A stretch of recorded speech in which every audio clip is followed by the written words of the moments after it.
Hello viewers, welcome back. I'm Ayush Ranjan and today we are going to be learning physics.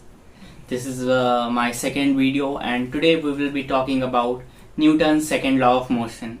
In the last video we talked about Newton's first law of motion and about inertia, its relation with mass, examples of Newton's first law of motion in our daily life and types of inertia, the entire definition and everything.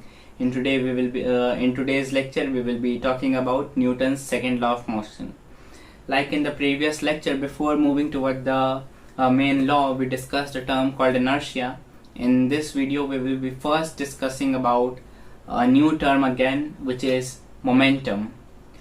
Often while watching many science theories you would have heard the term momentum.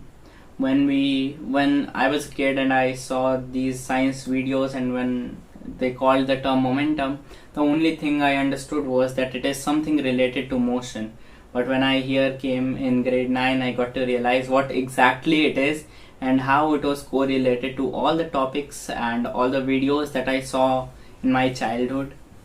So let us first talk about momentum. Momentum is the contained motion in a body. It is the product of mass and velocity. It is denoted by P. Momentum is denoted by P. It is the product of mass and velocity. So here we get to know the formula of momentum. So the formula of momentum is P is equal to m into v. Momentum is a vector quantity, and talking about the unit of momentum, it is SI unit of momentum, it is kg meter per second. How? So momentum, as we know, is mass into velocity. So unit of mass is kg and unit of velocity is meter per second. And when we multiply both of them, we get to know, we get the product as kg meter per second.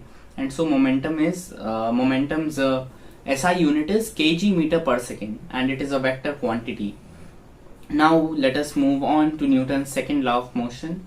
It states that the external unbalanced applied force is directly proportional to the rate of change of momentum.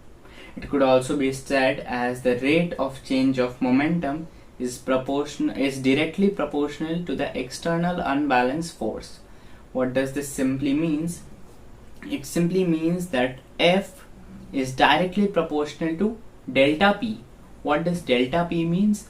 Delta P by delta T. What does delta mean? Delta means a change.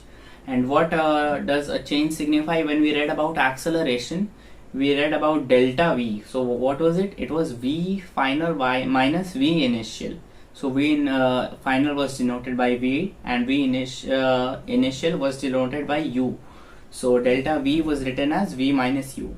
So delta P is final momentum minus initial momentum, which is P final minus P initial, and delta by delta T. So we get to know that F is directly proportional to delta P by delta T. If we continue to solve this equation, we get to know that F is directly proportional to final momentum minus initial momentum by time, because delta P is final momentum minus initial momentum by time. So what is final momentum? We know that momentum is mass into velocity. So here in our case we will be discussing where there is no mass loss.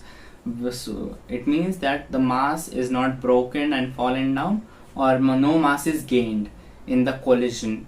So what happens is that the final momentum is going to be mass into final velocity, and initial momentum is going to be mass into initial velocity. So mass into final velocity is denoted by V. So final momentum is going to be mass into final velocity, which is mv, and initial momentum is going to be mass into initial velocity.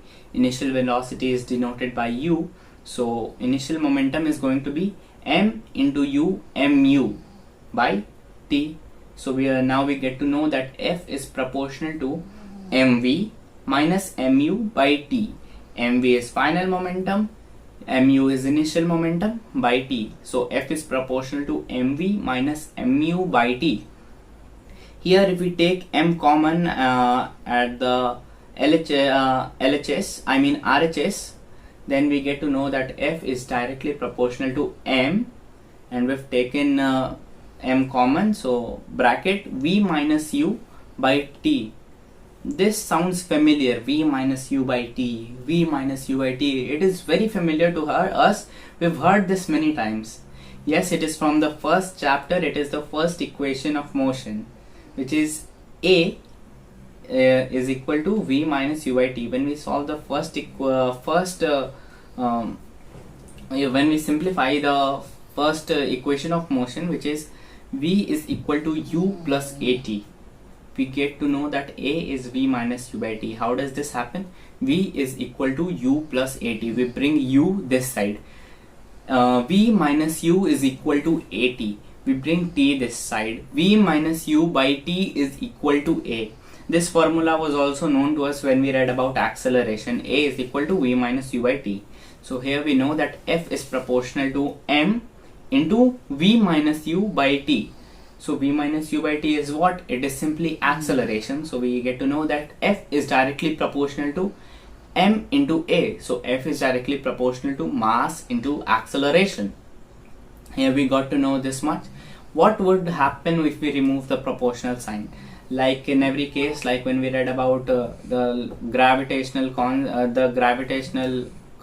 theory in the gravitational chapter, when we removed the constant in the second Kepler's law, we got F is equal to, F was proportional to m1 m2 by r square,